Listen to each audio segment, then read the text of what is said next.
My name is Jennifer Schoen, and I am one of the co-founders of Keys to College. I have been working in higher education with high school students and college students for more than 35 years. And I love seeing them kind of realize what they want to do, where they want to go to school. And then once they get there, kind of discovering who they are and really blossoming. And so this is the start of all that, is kind of figuring out and reflecting on how to put themselves on paper. And so I'm really happy to have you here so I can talk to you about, what I know and how you can help your students. Yep, and I'm Gina, and I was a school counselor for most of my career and worked with students in middle school and in high school, trying to help families realize their dreams as far as academically and career-wise.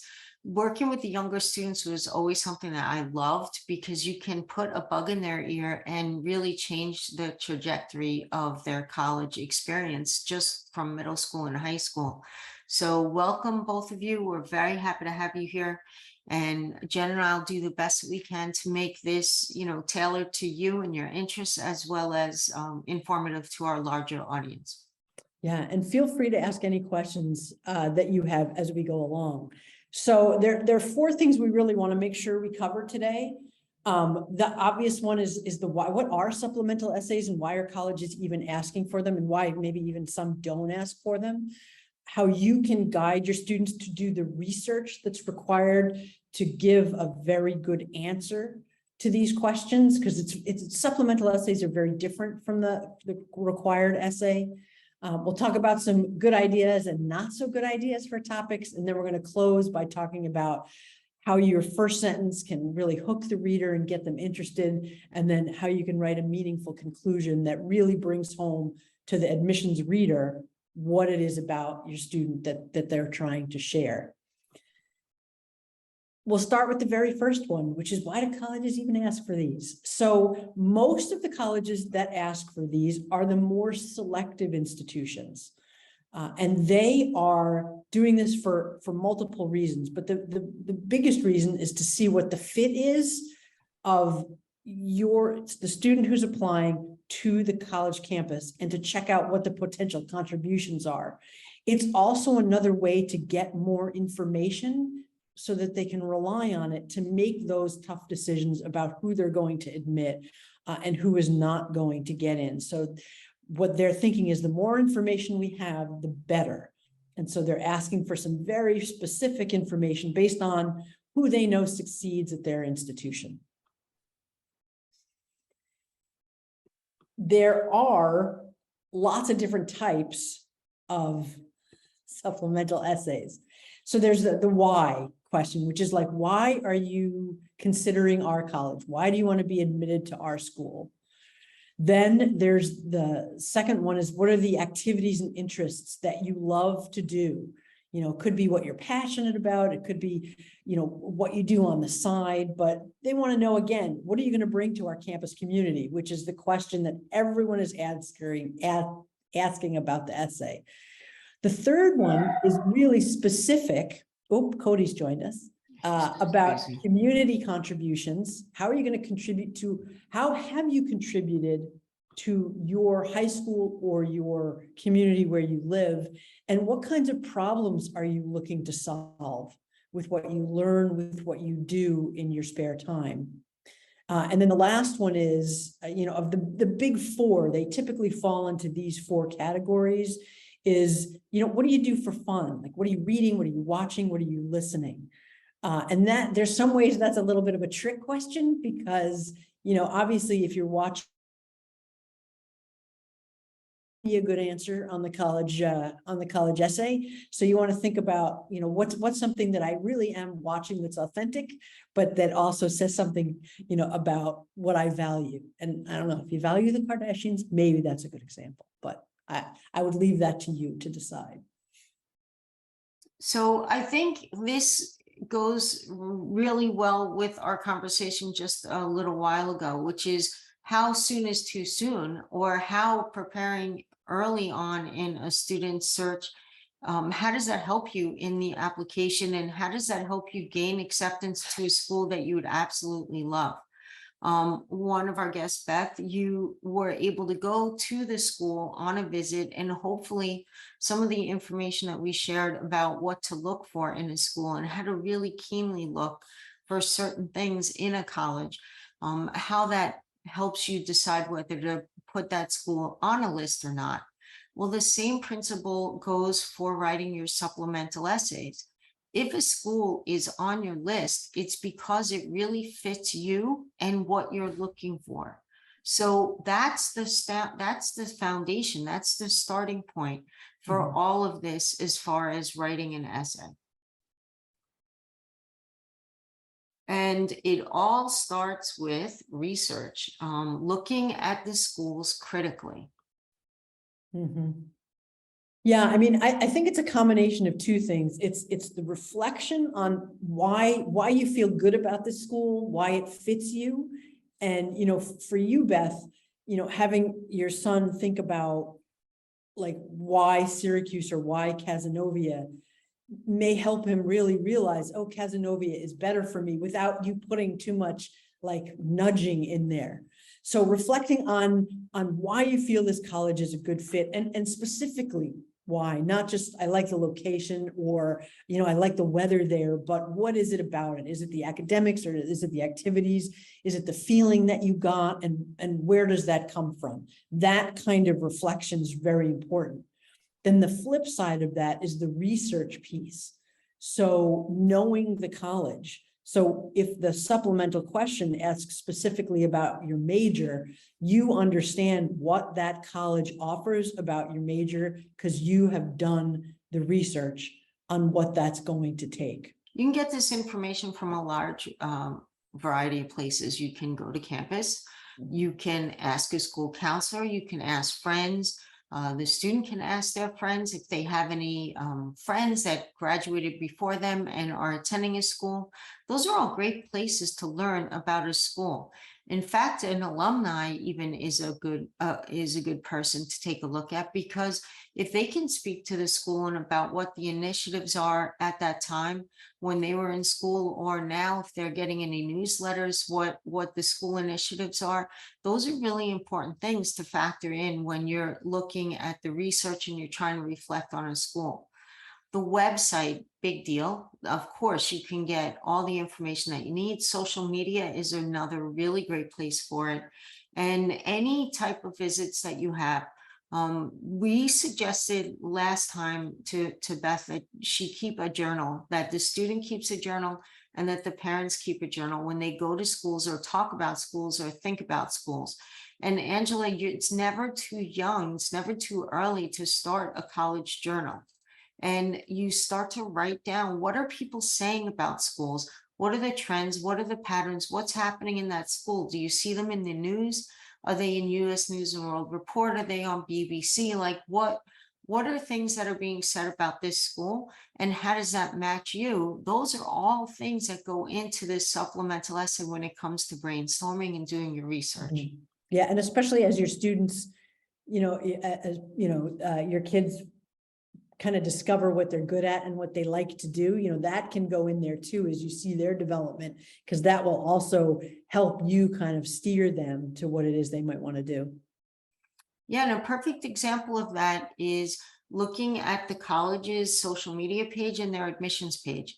So we have two sites here. One is the college essayguide.com, fantastic place to go for personal essay as well as supplemental essay support. And then also, if you can look up a particular school and see what that school's saying about exactly what they want in an essay. Believe it or not, a school will tell you what they're looking for in their supplemental essay. Yeah, and in the exact Syracuse link that we just shared, it will tell you what not to do. And some of these are ones that we see students do kind of repeatedly. And I think the biggest mistake is mistake number one, which is probably why it's number one, where people write about something so general that they could have found out anywhere. So I don't really know about the school, but I know it gets cold there in the winter. So I'm going to write about how, like, I want to go someplace that has a real winter. there are a lot of schools that have real winters, right? And so that doesn't really say uniquely or specifically why I, as the applicant, want to go to your school. And so those very general things you want to steer clear of unless you can add something specific to it. And a good example of that also is like, I want to go to UCLA because I love the beach. That happens, and students write about that in their supplemental, and the colleges sort of let you say that because it's asking what is your interest. So of course that's like a take the bait kind of thing. If you are going to write about the weather or surfing or the beach, that's definitely going to come back to kick you if it's between you and another candidate. You want your student to go deeper. And one of the things that I just want to pause for a moment and touch upon is, Angela, to get your child thinking about these things, you start talking about what they like, what they excel at, where they shine. Because Jen and I say all the time that the hardest part of the essay is to get a student to reflect upon what they bring to the table, what their asset is, what their human asset is.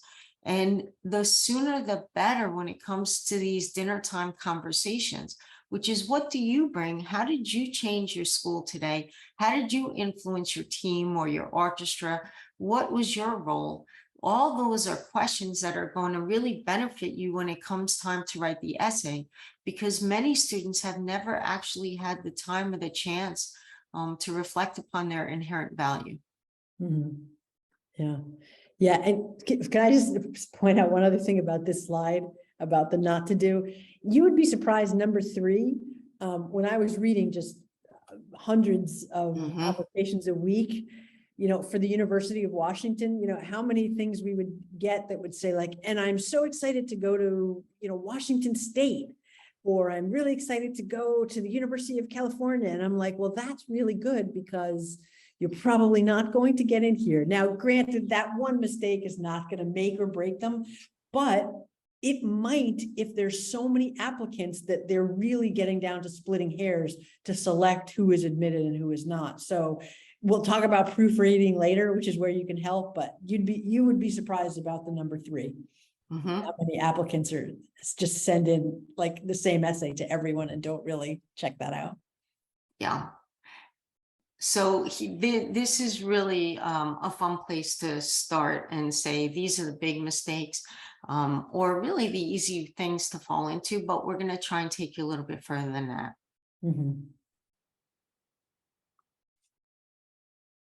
So here is a sample essay.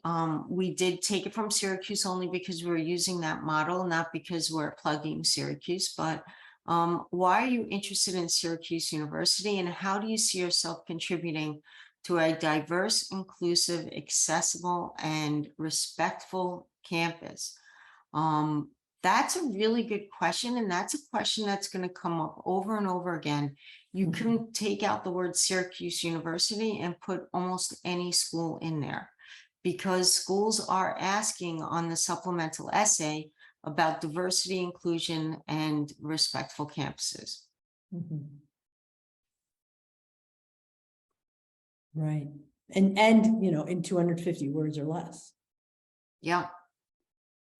So this is what you should be thinking when you read that question, whether it be Syracuse or another school. Why are they asking the question? That's a really big thing, and we'll get back to that in a second. What is diversity like at that school? Is it a diverse school?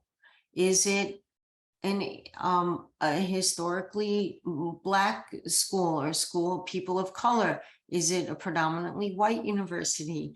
Is it regional? What does diversity look like? How about economic diversity? What is diversity on that campus? Political diversity. You need to ask yourself that question. That way, hey, this is what currently exists on campus, and here's the effort that's happening there on campus. And it's something that I need to start to look for. And then where do you fit in on that effort? Have you done anything that would support that initiative? Are you fitting in with that initiative? Are you going to be a trailblazer in that initiative? Where do you stand? Where do you fit?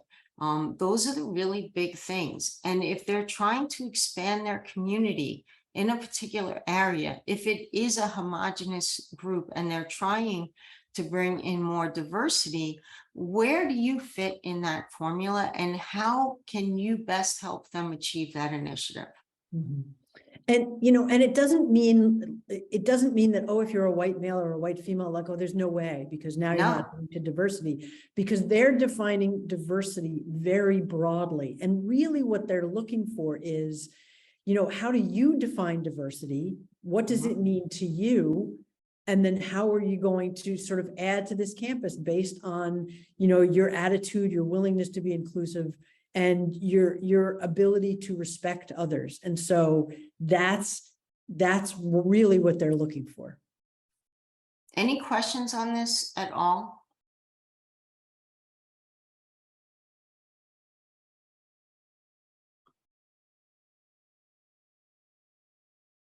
Go ahead, Jen. All right, and then here are some different ones from Georgetown and UNC Chapel Hill, and you can see just the kinds of things that they're asking: the significance of an activity, an aspect of your identity. What would you change in the community? Again, the short essay number 2 on the right is about, do you want to be a problem solver, and do you want to be a difference maker? And if and they're asking you to dig deep, like, if you could change something, what have you? And if the student has, that's a great place to put in, like, here's an impact I already had. An aspect of your identity, again, that can be anything. How is this, and the life, who has shaped your interactions? Who is who is someone meaningful to you? And how does that make you look about yourself? How does that make you look at yourself? And then obviously the activity one is just all about, like, what's fun for you? What drives you? What do you enjoy doing when you're not studying? Because no college wants someone who all they do is like get 4.0s, because that's not adding anything to their campus. They don't want people who are just going to go sit in the library. I guarantee you that. Even Harvard is looking for more than that. And these are great conversation starters in a car ride or at dinner, when you're talking and you just want to get your child to start thinking about their value and what they're bringing and what they're looking for in life in general. And you can ask this about their current school as well as any future school that they may attend.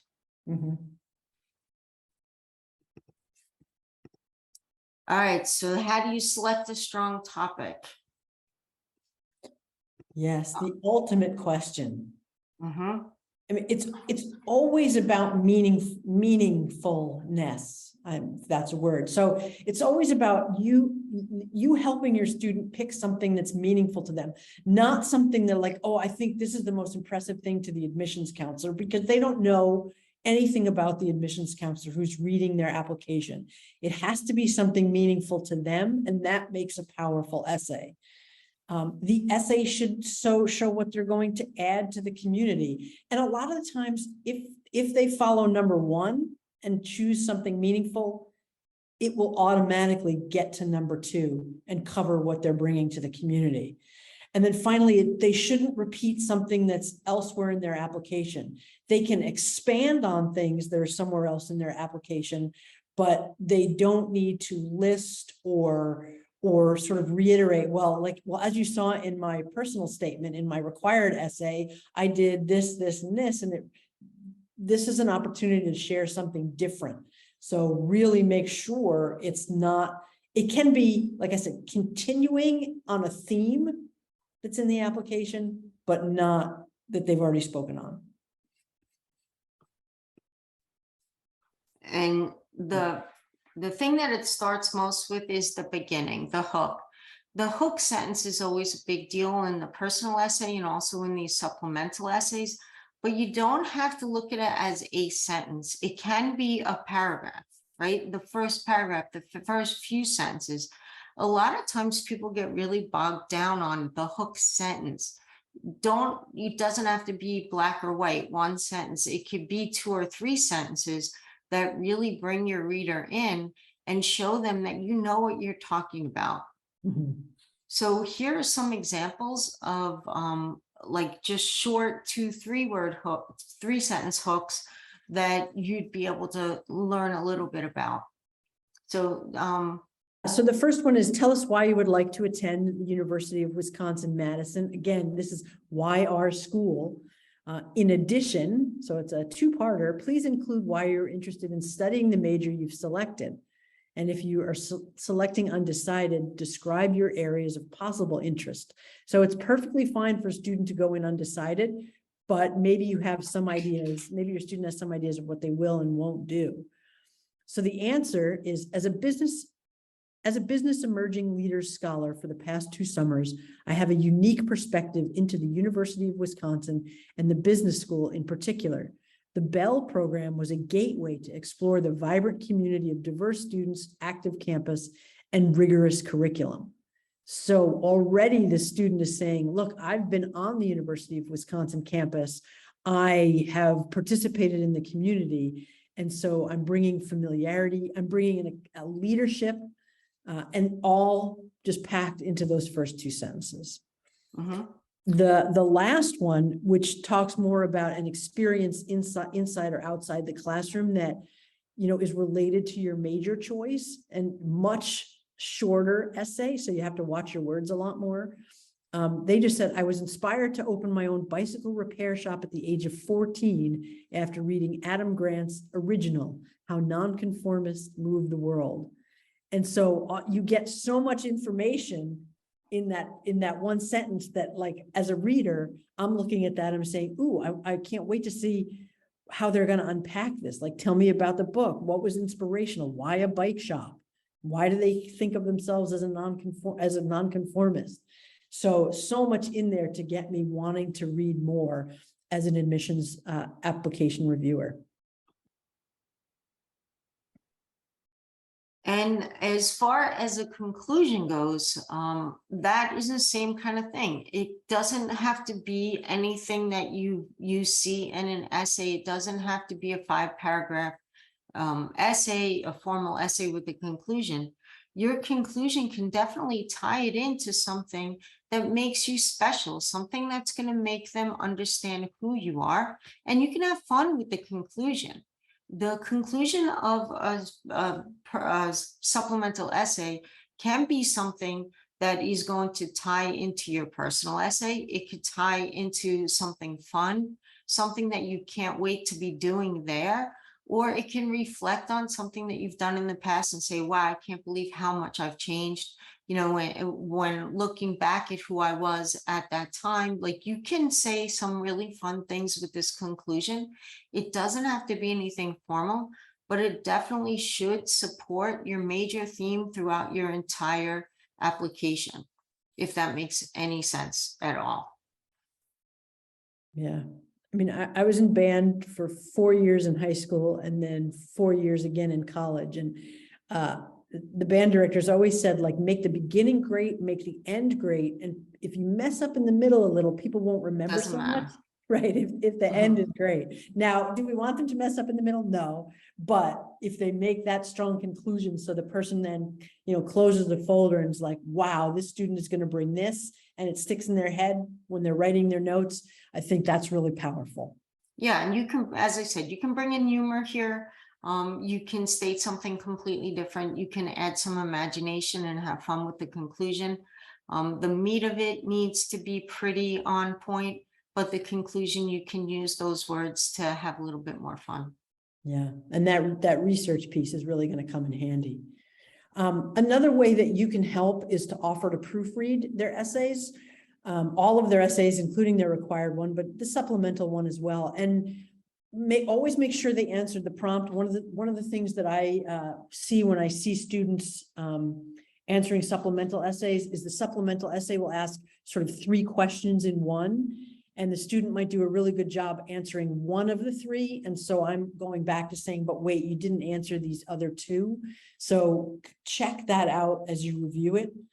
reading the essay out loud to them is a great way to help them hear what they wrote. Because sometimes if you're writing something, you know what it says, so you skip over errors because you know what it's supposed to say. If you read it out loud to them, they'll hear what's actually on the page, and then they can make corrections. And then think like an admissions counselor. After you're done reading, say, I got this one thing, these two things from your answer. Is that what you wanted to convey? And if you can help them do that, then I guarantee that their essay will be much, much better than if they did not have anybody to do that for them. Yeah. And I would like to, as soon as we're done with this, I'm going to give an example of a prompt, and I'd love to see how Angela and Beth would answer and kind of put them on the spot a little bit, because this essay sums up a little bit of the challenges that a student faces. And I just remind me to say it after we finish up this. All right. And I always like to include some words of caution, because you might want to jump in and say like, oh, you could say this and you could say this, or do you remember that time you did this? Like, that would be a great example. But remember, it's always the student's essay and what they're choosing to share. And so give them grammar advice, help to make sure they're communicating clearly, and allow them to maintain their own voice and the topic that they want to write about. That's a tricky thing. And I work on that all the time with the students, even when I'm doing it, but that's something that I've learned to do, is like, this is your voice. This is what you want to say. My goal is to help you say it as clearly as possible and to bring out some of those specifics. Right. And, help them reflect too, to give them time to think about what's meaningful to them. Yeah, and that's why I want to give this example, because I want to talk through this as an adult and then talk through it as a student, which usually comes out. So here's the challenge. So the University of Richmond, their mascot is the spider. So it's the Richmond Spiders. And their supplemental essay historically is, our mascot is the spider. It's the Richmond Spiders. What does being a spider mean to you? It's a trick question. And based on everything that we heard just a little while ago, what would be the answer? What would be some answers that you would feel comfortable writing about? From that of a spider, and being able to, branch out into various aspects of the community, of the campus. Whether it's volunteering or and academics and sports, and kind of taking on that, I don't know, that approach into the essay, how all of those things that I've done in my life, in high school, and then how would I bring all of that onto campus? This is a really hard one, because when you say spider, I think creepy, crawly, spooky. So actually thinking about it, when Angela was speaking, I think I'd start off with that and say, a lot of people think spiders are scary and spooky, but, and then go into like what about all the benefits of a spider, how it helps the environment. And that's something that interests me, and go down that route, saying, it appears to be one thing, but really there are other things. Of course, that's just what I'm saying now. Again, I think spiders, scary, spooky, and please squish it and get it out of my sight. So this would be a really bad question for me. Mm-hmm. Yeah, but it is a lot of students feel that way. And so, yeah, exactly. So that's why I wanted to just throw this one into the discussion, because I've helped the students through this, and inevitably people want to go to Spider-Man too. Right? They're like, oh, Spider-Man. So then you get somebody to write 150 words or 250 words about Spider-Man and not about the Richmond Spiders. So these are all, yeah, Charlotte's Web. Exactly. You can bring in literature if you want, like you can bring in those references, and you can have fun with a supplemental essay. Here's a good example of how you can have fun. So if you're a superhero fan, you can throw in Spider-Man, but you have to relate it to the greater good. You can't focus specifically on either Charlotte's Web, as Jen put in here, or the scariness of a spider, or the web of a spider. You want to try and focus on what does that mean to the school. So if they're trying to, if they have a really big international presence on campus, which they do, then you can say how the web is inclusive, right? It's expansive, it's inclusive, it's a place for everybody to come to. Like you need to go beyond the obvious, go beyond the fun-loving part of your answer. You can put that in your conclusion, but you can't have, or you can have it as your hook. But the meat of your supplemental essay has to be substantive and expanding on the school's mission, the school's philosophy, what you bring to the table, as you said, Angela, and Beth, of course, you can bring in humor. You can say, hey, for me, this is a really hard one. But having said that, you know, and then go into something a little bit deeper, keeping superhero fans away from simply talking about Spider-Man is a hard thing to do. But they can bring in qualities of the larger team rather than just sticking with specifically, don't start telling us all about spiders. Tell us about how a spider web or a spider would be at that school. Yeah, and I mean, they have to talk about themselves. It has to be about them. Yeah. Yeah. So that's why I wanted to throw that one out, because that one has always been one of the trickiest essays that I've had somebody read. Yeah. Right. Yeah. So do you have any questions? It can be about essays in general, or it can be specifically about supplemental essays before we just share a few more things.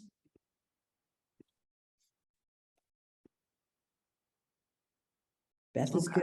So I think we're good. All right. So we would love for you to sign up for our newsletter. And you can do that by going to keystocollege.org, but I believe both of you are already signed up. So, so what you can do is take a picture of this and share it with everyone on all your social media pages, and give us a shout out if you would. And just so you know, we also work directly with students. We're doing these webinars for, parents and family members to help the students through the admissions process.